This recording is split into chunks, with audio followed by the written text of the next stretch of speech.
become confident in life? So first of all, let me educate you on something that most of you probably don't know unless you've gone through this process.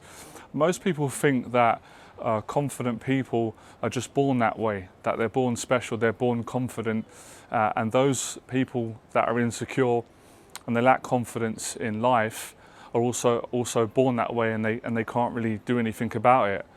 That's a complete lie. That's not true. That's a myth. That's just a negative belief. Maybe it's even a societal belief. The second misconception about confidence is people think that in order to build confidence, you've got to get everything right. Like you've got to succeed at what you're doing, you've got to be good at it straight away, and then the confidence is going to come. In reality, in my experience of building confidence in many different areas and inspiring millions of people around the world, that's a lie. That's not true. There's two to three ways in which you build confidence. So the science, let me start with that. The way you build self-confidence is by facing your fears on a practical level, or for another word, taking action. By confronting the very things that frighten you, the very things that you're insecure about, the very situations and places in life to which you feel you're not good enough. You go into those places and you do the best that you can. And when you come out of those situations, you will grow as a person. And growth, personal growth, is what equates to building confidence. The next tip is, and this is the one where what most people don't want to do, but I think it's the most rewarding one long term. It's not a quick fix. You gain confidence through failure. You gain confidence by overcoming that fear of caring about what other people are thinking about you, and that fear of making mistakes, that fear of doing something and failing at it.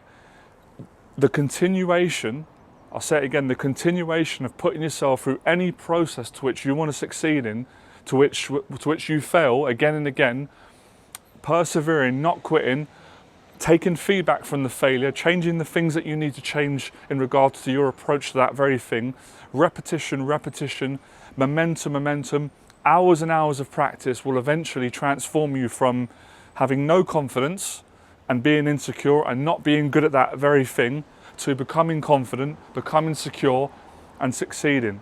So confidence is built through going through the rejections. Confidence, and of course the third one, which everyone wants, confidence is gained through success.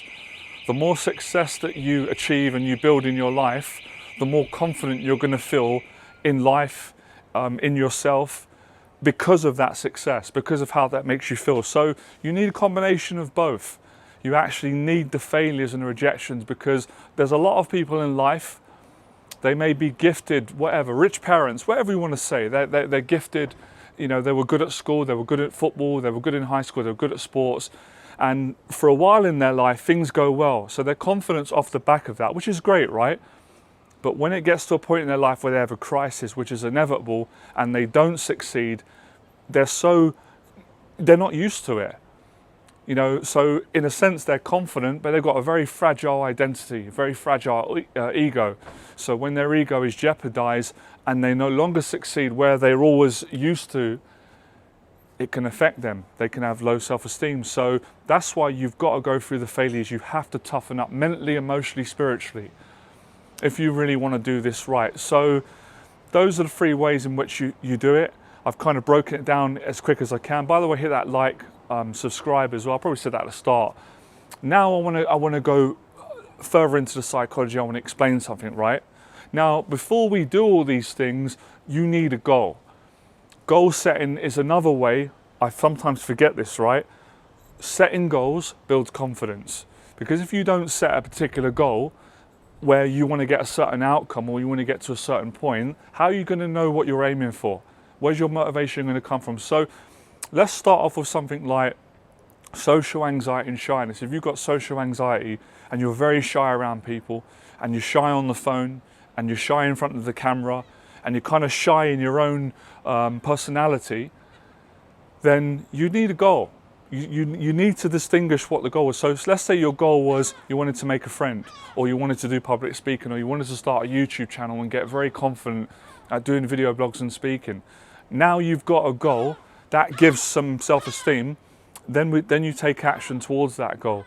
So you have to put in a lot of work to become confident. A hell of a lot of work, probably a lot more than you realize. But if you enjoy it and you set the right goals, and the goals excite you, they motivate you, they inspire you, they educate you, they give you wisdom along the way, you enjoy the process, you're not going to begrudge, you're not going to resent, you're not going to dread putting in the work, because you're going to enjoy the process. So you enjoy the process by figuring out what are the right goals for you, what goals are aligned to what makes you, to what makes you tick, what inspires you. So this is the process in which you build confidence. And I've done it in so many different areas.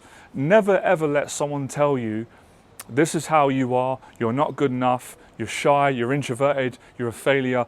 Never listen to that until you've done 10,000 hours of practice in the area where they say that you're not good enough. When I was growing up in school, people bullied me, laughed at me, and told me that I was dumb and I couldn't speak properly. They never would have believed I would have got to the level of speaking and confidence that I've got to up until this point. More importantly, that I've inspired millions of people all around the world from all different walks of life, different countries, backgrounds, male, females, etc., old and young. Because at a certain point, I refused to give up. So you have to have that real strong fight in you. And believe it or not, in my experience, the most insecure people that got bullied at school, that were not good at things straight away, they took a little bit more longer to learn. They might have had learning disabilities. I had all these things.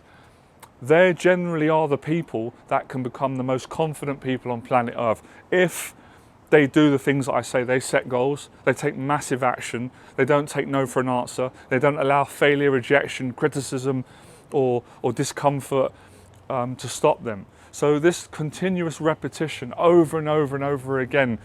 And what I love about what I'm sharing with you today, the information, you can apply it to anything that you want to get good at. Let's say, for example, you wanted to get confident speaking on the phone, at selling, or calling up. You just wanted to have that confidence to be able to call people up.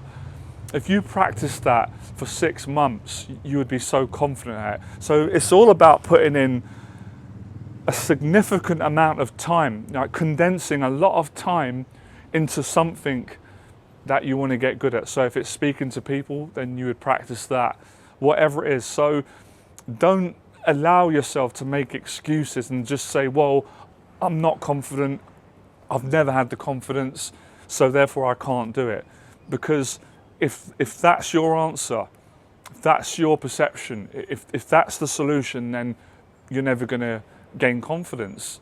And it's not because you can't, it's not because you're good enough, it's because you're not willing to work on yourself. You're not willing to grow. So yeah, gaining confidence isn't comfortable initially. It's very, very uncomfortable. It feels very alien when you first start becoming more confident than you've ever been and you first start doing new things. But there's actually a real beauty and there's a real excitement in it, and you can actually get used to. It's strange. It doesn't make logical sense, but it makes practical sense when you do this in real life. You can get used to feeling uncomfortable and you can survive in those predicaments and you can handle those emotions. That's what happened to me along this journey. With breaking out of shyness, confidence building in all different areas. Like I said, you can apply it to any area you want. Wherever you want to take this confidence, you can apply it to women, dating, social media, anything, traveling, being more confident people, being more confident in front of the camera, filmmaking, video games, photography, whatever, blogging, journalism, whatever it is that you want to do, filmmaking, acting, dancing. If you put a lot of practice in and you're willing to put more practice than the average person, then you're going to get there in the end. And you never really believe it until you start seeing the changes. And you'll see the changes when you take the action. So that's how you gain confidence in life. If you've enjoyed this video, give it a share with someone that could maybe do the information and motivation. And I'll speak to you next video. Remember, when you become fearless, you become more confident.